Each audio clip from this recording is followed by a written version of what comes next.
Good morning, everybody. It's a lovely Tuesday morning. I'm here alongside my old partner, former partner, always my boy, one and only Jake Brown at Jake Brown Live, the host of Mets Daily on YouTube. He's filling in for Marc Malusis. This, of course, is Figgie and the Moose.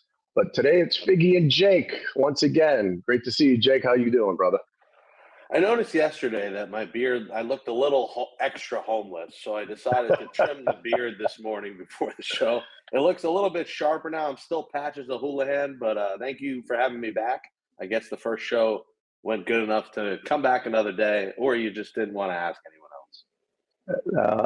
Yes, we'll go with that, whichever one you want to put the yes to. Anyway, we went into great detail about the Mets and David Wright, the big weekend, of course, getting swept by the Reds. Yesterday was a little bit different, but it did start out with a big question mark and some worry. Kodai Senga, his worst outing in almost 2 years, just did not have it from the word go. Looked like, to me, something was wrong. Body language was way off, and the Mets are down 4-0 before you know it. What did you see? Yeah, I mean, listen, he had command issues, and when he has command issues, for any pitcher, it's a disaster. And luckily, the bullpen saved him. I mean, Kevin Herget, it's another one. You had the Austin Warrens, Justin Hagemans, Kevin Herget. Soon Jake Brown's going to be throwing a 45-mile-an-hour ephus in relief, looking like El Duque against the Oakland Athletics back in the day. I remember that game very mightily. Now, Senga, listen, he gets one cookie. I mean, come on. He's been so good for this team all year. He's been the best pitcher on the team. You got to give him one game where he just didn't have it. And I thought it was tremendous that the bullpen backed him up and the offense woke up. And the baby Mets woke up. I mean, they had back-to-back. I sound like Chris Berman, back-to-back baby Mets at the bottom of that order, and that's what saved them. I mean, thank you, Francisco Alvarez. Welcome back. And, I do think with Alvarez back, that you got to factor in, and that's a new catcher, completely different languages that they speak. So communication may not be there where you saw at the end of the game, Edwin Diaz threw like the best inning I've ever seen him in his career with Alvarez back behind the plate. So you got to factor in the new catcher, maybe the disconnect there. I think that might have played a factor. He might have called a ghost when he didn't want the ghost fork ball or vice versa. So I'm not too worried about that. Angels also have a good lineup. He probably could have went out for a fourth inning. I mean, he still struck out some guys, but it's probably better off to get him out of there. And luckily they got, the bullpen, the relief. And again, Brooks Raley is going to be critical for this team. You're seeing how good he looks better than he did before the surgery, Tommy John. So shout out to Brooks Raley. He's going to be a big savior for this team. Yeah, about Tommy John and recovering from Tommy John. Listen, it's not what it was when shout out to the Tommy John, who originally had the surgery, was the guinea pig for the whole thing. This 2.0, it takes you to another level. Most pitchers come back stronger than ever before. You've been pitching with some kind of damage to your arm your whole career to some extent. And when you get to the point of needing Tommy John, it gets replaced with a ligament that's stronger from a different part of your body that hasn't been asked to do the things that your ulnar collateral ligament has done your whole life with keeping that elbow as secure as possible. And he looks fantastic. Now, am I expecting him to be like Rookie of the Year, throwing 100 miles an hour all of a sudden and just absolutely dominating? No, but what he is an off-speed pitcher, a guy who knows how to throw his breaking balls, who knows how to spin the ball, knows how to throw a changeup. Does a tremendous job of keeping hitters off balance, and he's the ante, right? Everybody else is throwing 100. He doesn't have to throw 100. He's that's what I love about him. You never see guys throw all of the off-speed that he does, and that floater that goes in there is just beautiful. To me, that's more fun to watch than a 100-mile-an-hour fastball, because we see 100-mile fastball from every reliever. To have a 76-mile-an-hour curve float in there, these hitters aren't used to that because they don't see that in the game anymore. Yeah, no doubt. And Kodai Senga, listen, I'd give him the one off. My big concern was the way he was pitching, the way his body language was reading to me, the way Carlos Mendoza, was checking with Hafner in the dugout. He's just flipping up forkballs at 80 miles an hour. They didn't have the normal ghost forkball life to them. They weren't the swing and miss kind. He was just trying to throw them in the strike zone so they was something other than a fastball to get a strike with. Did not see that fastball at 97 miles an hour. We saw the fastball at 92. So, that's a 5 mile an hour difference. And we're only in the third inning at that point in the ball game. And so that was cause for concern by me. We didn't hear anything about it afterwards. So, I keep it a little bit on my radar to see what happens. If he needs an extra day or so, push back his next start. I know they have an off day coming up. I think that's one of the things with Kodai Senga is, is he fragile? I don't say he's fragile. He's had some issues, sure. The leg stuff you can't do anything about. It's, freak accidents of running, covering bases, things like that. When it comes to him being available, and he was the first 13 games of the season that he pitched, he was phenomenal. You're talking about a guy who was pitching to a 1.3 ERA. So, yes, I give the one off, but it didn't look right from the beginning. And shout out to the Mets, man. They hung in. They stayed bobbing and weaving. It was like a Rocky movie, right? Take punches, keep bobbing and moving, and then all of a sudden find your way to attack. And they did that. Took advantage of some bad defense as well. And the hero of the day, welcome back Francisco Alvarez. A standing ovation from the fans in his return. He hit 11 home runs in 18 games down at the minor league. So you get a demotion. Nobody knows demotions more than this kid right here. You get a demotion. It's easy to put your head down and sulk and be like, you know what, man, I've given it my all. I'm tired of this. You start doubting yourself. You were the chosen one. You were the number one prospect in all of baseball at some point, right? And now all of a sudden you've been sent down to AAA, and you can't figure out why, because his last at bat before he got sent to AAA, he hit a home run. The team won against the Phillies. And next day we were like, whoa, Alvarez is getting sent down. But it was to work on a lot of things. It was to kind of also maybe just a kick in the pants that he needed. Change his stance a little bit. Went back to his old stance. And you could see like the aggressiveness that he was swinging with. You could also see the patience that he had at the plate. Wasn't chasing early in the count. Wasn't all over the place, falling over with his swing. He really looked like a different player. Looked like somebody who had unlocked something that he felt so comfortable with his whole life that he went back to. It was like playing wiffle ball in the backyard, where he's like, I'm just going to let this swing go. This is who I am. And I think it was huge for the fans to greet him with that ovation. And then he delivered, of course, in the eighth inning.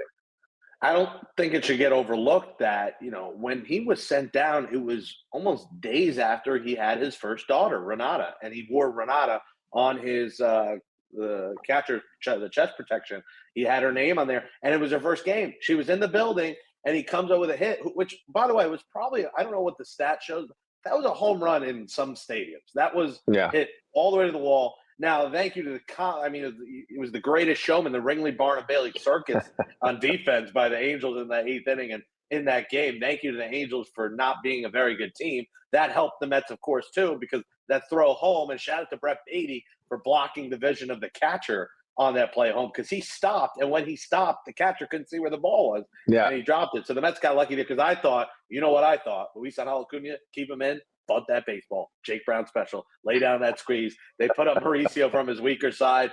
It worked because then they got a little lucky, but man, Alvarez, there was a lot of pressure. The leading up to having your first child, you're losing sleep, you're trying to take care of your lady, and now he's had all these weeks in the minors with his child, getting to be a father, and now his daughter's there for the first time watching. I mean, that's a big deal for him, and he came up big, and it wasn't just that hit. It's 2 walks, one of them in an 0-2 count, coming back to walk. How often in Alvarez's career do we see him go down 0-2 and then walk? That might be the first time in his career. Hold that baseball. Save that ball. Put it in the case. And if he could have a keen eye like that and go station to station with the baby Mets in the bottom of the order, I think this team will be a lot better. Now, I still think they need a bat, but if Alvarez can prove to the Mets, hey, I'm good now, they won't have to get a catcher. Because I wrote about, like, is Shea Langoliers available from the A's? Yeah. Austin Wynns is a backup that'll cost you nothing. The A's backup, 35-year-old catcher that you can go out and get free pretty much. But I don't know if the Mets want to do that if they believe in Alvarez, because we know they like Torrens, but Torrens got exposed as a starter. Torrens is really a 1 to 2 time a week player. So if Alvarez can play like this, again, threw a guy out as well, I think that was big. Yep. And we know how much, I think most of the pitchers like him. I don't know if Senga likes him or not after how he pitched, but like the pitchers have talked about his demonstrative nature and how much they like throwing him. This is a big 9 days for him. I still don't think the Mets are going to add, but like he has to prove to this franchise that I'm that dude. Yeah, no, and I think Normally you say it doesn't matter what happens in the minor leagues. It mattered. It mattered the way he looked when he went down there and how he progressed. It mattered that his swings were looking vicious again. It mattered. 11 home runs in 18 games. That matters. You talk about guys getting a call up, maybe, oh, what were they doing down the minor leagues? He was batting around 200. No, he was letting it eat. He was finding his power stroke again. And that was something that Alvarez, was supposed to be. He was supposed to be a 25 home run guy plus. And so that's great to see him back. And of course, we've got to give a shout out to Edwin Diaz last night. That was probably the most violent fastballs I've seen from him. It didn't have to say 101, 102 on the radar gun, but the explosiveness of the fastball, the aggressiveness of the fastball. I mean, he went to Mike Trout and said, here you go, big boy. Let's see if you can hit this, and was blowing it by him right down the middle, 98, 99 miles an hour, and it had that extra life, the little hop in it where it looks like it's rising. Well, that one that got away, of course, over the head of Ward. A little scary for a second, but then, of course, freezes him on the slider, almost like that setup, up and in and down and away. Freezes him with the slider. He had nasty, nasty stuff last night. He's been fantastic all season long.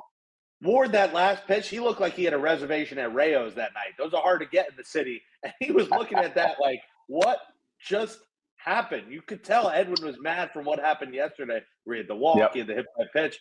And that was a redemption outing from Diaz. And it's also an outing, Figgy, you got to remember, of a guy that is about to potentially opt out of a contract and get $100 million. And that's how he's pitching right now is I don't know if David Stearns does not play closers $20 million a year.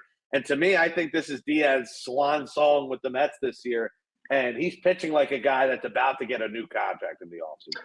Well, that's something that probably happened, a discussion at the All-Star break, right? His agent's like, listen, we can opt out. We don't have to just sit back and only take 20 minutes. Maybe we get more. The market, of course, will dictate that. We saw that with Pete Alonso, right? Pete Alonso thought he was going to go out and make $30 million plus a year for 5 years from anybody, right? The White Sox even, but that didn't happen. The market will set itself.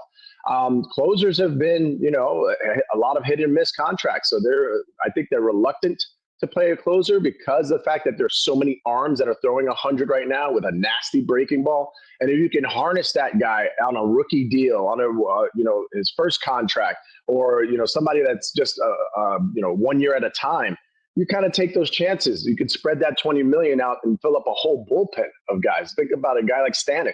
Stanek throws 100 with a 92 mile an hour split. He's making $4.5 million a year. So it's not the stuff. It's not the stuff. It's the what he has within, his ability to be unflappable, his ability to have a short memory and pick up whether he left off the day before and say, that was yesterday. Here I am today. This is me.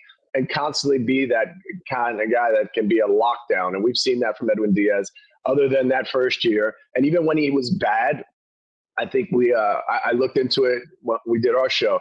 And I was like, do you know he had 6 blown saves on the season? Do you know what that equates to? That's one a month. One a month. And I get it. It's a roller coaster, right? Dries Familia used to put us on that roller coaster. He used to put us on the cyclone on a daily basis, right? He would walk the bases loaded and then strike the next 3 guys out. But at the end of the day, what matters? Right? W's and L's, and the fact that he got the save, he was the last guy on the mound, and he was somebody that you had the confidence in that would get the job done. Diaz has been that and everything. So, yeah, I do look at, the possibility that you could lose Diaz, but for right now, ride the wave and hope that he's going to be at his best when it matters the most. And that contract's also going to play a part in what they do with the trade deadline, because I think they're going to go out and get a second closer here. Duran Durant's a name I'm going to write about. I just started writing for Fantasy Sports on SI, a part of Sports Illustrated. Put out my first story yesterday on a mock trade for Stephen Kwan from the Guardians, which would be incredible for the Mets. Now, he hasn't played much center. But what I'm going to write today is about the other Duran, not Jared Duran, Joan Duran. I'm probably saying his name wrong. I don't know if it's Joan. We got to go to the Nelson Figueroa Spanish Academy for that one. But Duran from the Twins, the Twins, they can get a haul for him. The question is, would the Mets give him a haul? If they're not going to pay Edwin Diaz, Duran financially is not going to cost him much. So I got to figure that appeals to Stearns, because we talk about, closers could be volatile. You don't like to pay them $20 million a year. Well, if you go get Duran, you get 2 months of a back end of Duran and Diaz. And an aside to that is Duran's entrance is electric in Minnesota. If you have double light shows, trumpets, saxophones, They're going to have the Trans-Siberian Orchestra performing at Citi Field every night. It's going to be a show in both the 8th and 9th innings in the back of the bullpen, and something that might scare the Dodgers come playoff time if the Mets can get there. So I think Duran's going to be in their plans. If we talked about like a Danny Coulomb, he's great, not as big of a name and a rental, only a 2-month rental. You got to think about a Clase, a Duran, one of these guys that could fill in seamlessly for cheap financially. Now, it might cost you good prospect to trade from, but they could fill in for Edwin Diaz $20 million for less. Clase signed a deal before arbitration, so he has a couple more years left. Club options of $10 million, which for a closer is not bad at all. Oh God, yes. So you essentially get a closer for half the price in Clase, and Duran similar, very cheap. So it'd be very fascinating to see. He talked about, David Stern talked yesterday in the presser about bullpen help. I think they're going to go for that kind of closer, and we'll see which one they potentially get. Yeah, this is a guy who we talk about if he's playing checkers or chess. No, he's playing Minecraft. He's on a different level. He's got things, he sees things a little bit different. He's done a great job for years and years in Milwaukee. We saw what he was able to do with this team last year as they picked up the pieces and ran all the way to the championship series. Let's take a break right here. Tonight we have Kyle Hendricks versus Frankie Montas to look forward to for the Mets, to see if Montas can continue to pitch a little bit deeper, a little bit better. Now he's a little bit more acclimated, had the All-Star break, so he had a little time to take a deep breath and see what Montas can give the Mets tonight. This is Figgie and the Moose. We're going to take a quick break. My buddy Jake Brown will be right back.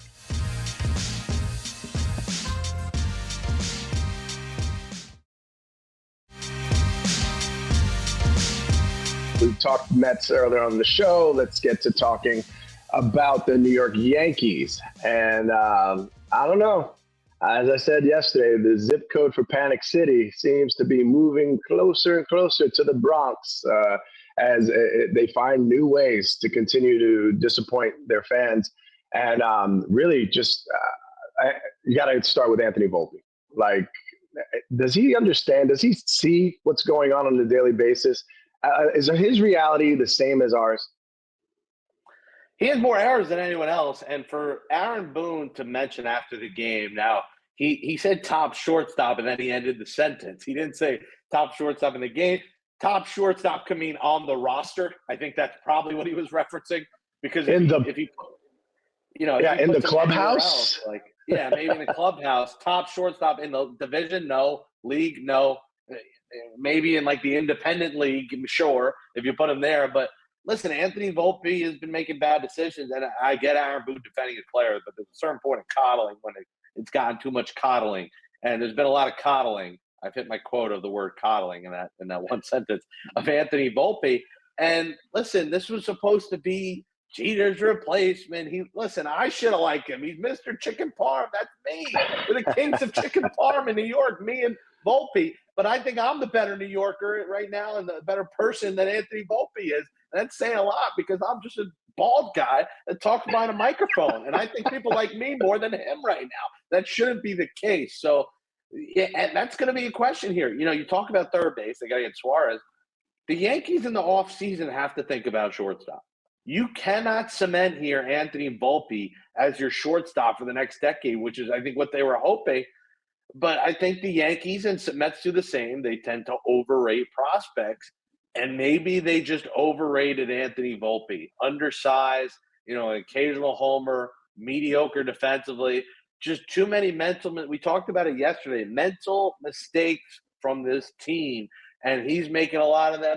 And we know third base. I mean, you can't pick on third base with, a guy like Peraza just because he is what he is. He's a minor leaguer. He's in 150. He's making errors. They talked to him after the game about Now, the question was probably a little mean by the reporter, but this is New York. They're mean. They're real. You got to be ready for that. And they asked him, have you heard about getting traded? And, what do you think about your terrible start? Like, it's true, though. Like, it's what Sal and Tierney are going to say on the radio. It's what people are going to say on the radio. Maybe it was a little mean, but guess what?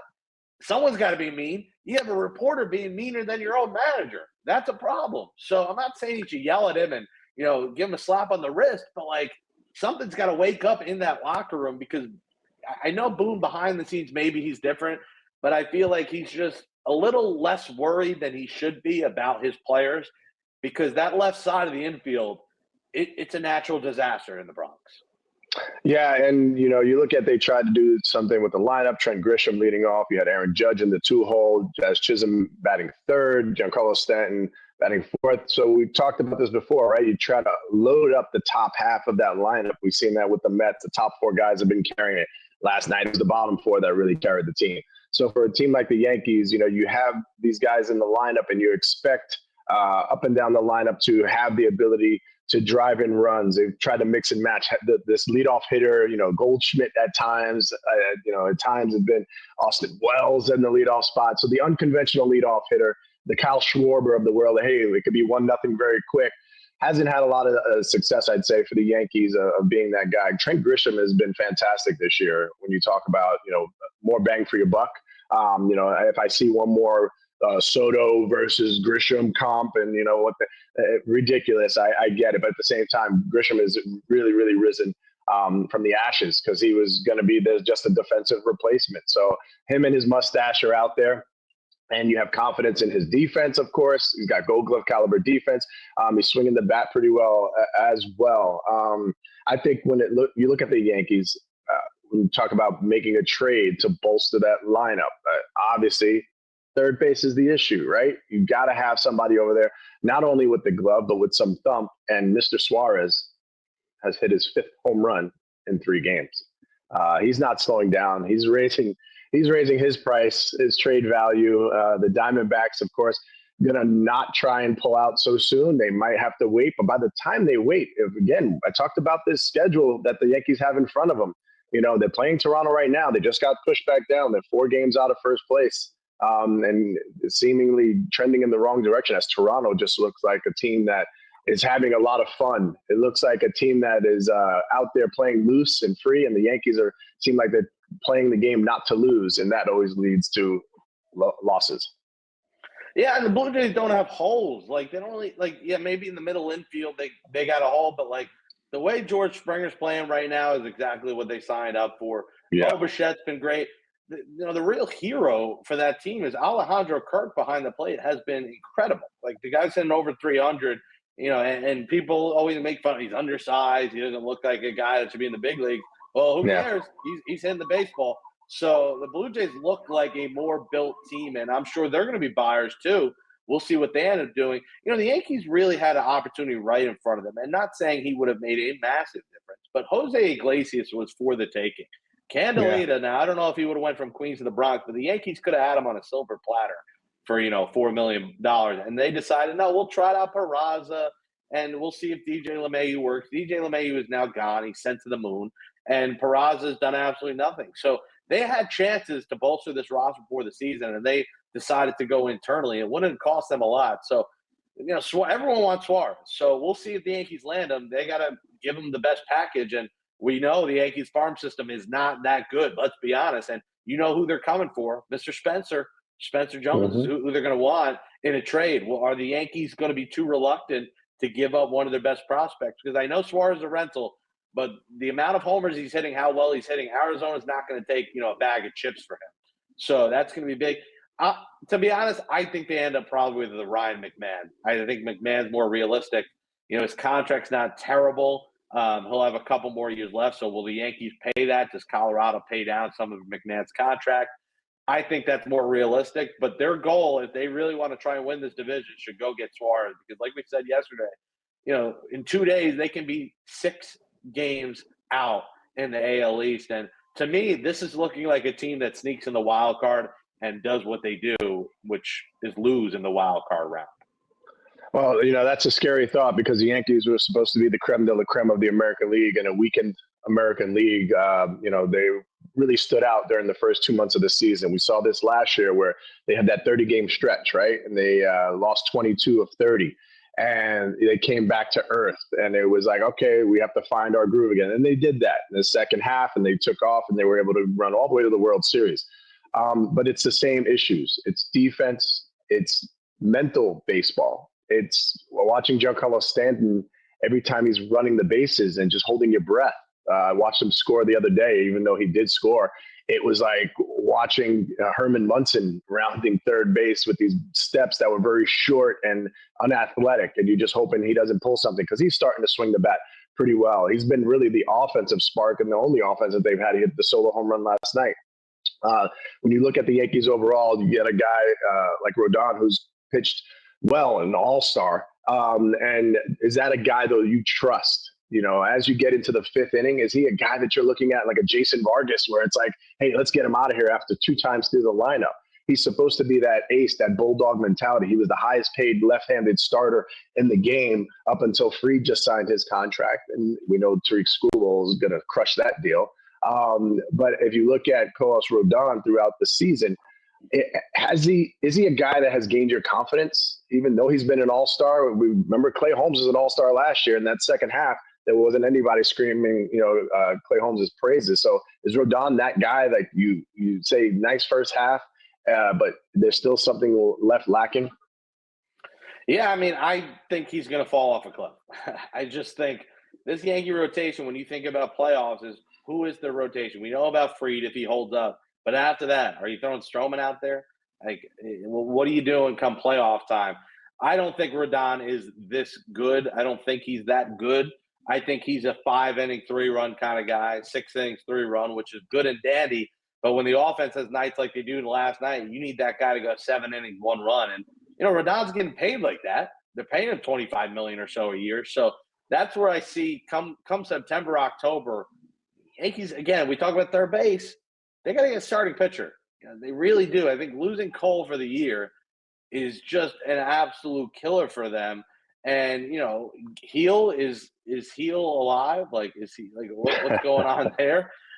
Is he gonna be that dude like he was? Clark Schmidt's gone for the year. Tommy John.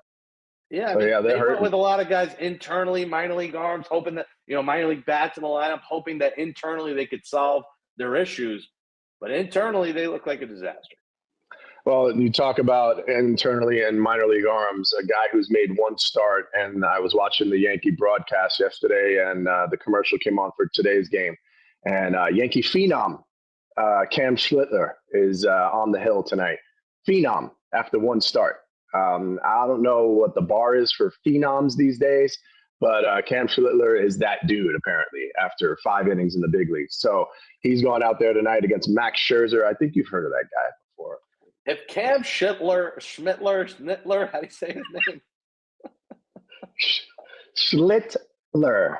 Good, we're not on cable TV right now or local news TV. It is on the Pixel app. Download now. Look at that. Shameless. Pix Plus, that a baby. On YouTube. Smash that thumbs up. Give us a heart. I live stream every day. I have this. I go to sleep. I'm like, smash that heart. Send a gift. It's like vodka in my brain at night. It's crazy. Schlittler. If Schlittler's a phenom, then I'm a radio Hall of Famer. How about that? This is, again, when you got to tout your prospects and you have the ability to do so, they put out that he's a phenom. So let's see if he can duplicate his first game and get through the 5th inning against the Blue Jays, who are definitely going to try to put the pressure on him every way possible. We know their team speed is already daunting to the Yankees defense, so they're going to have to help this kid out. It should be a good game to see if Max Scherzer can continue helping this team in the right direction. He seems to have a rabbit's foot and be a good luck charm wherever he goes. So we hope for a good game tonight. We'll talk about that tomorrow. Thanks for tuning in to Figgie and the Moose alongside my boy Jake Brown at Jake Brown Live, the host of Mets Daily. Check it out on YouTube. Smash that like button, subscribe. That's exactly what they do. 2 of them. Ebert and Roper, 2 thumbs up. For Jake Brown, I'm Nelson Figueroa. You've been watching Figgie and the Moose. We'll catch up with you tomorrow. Take care.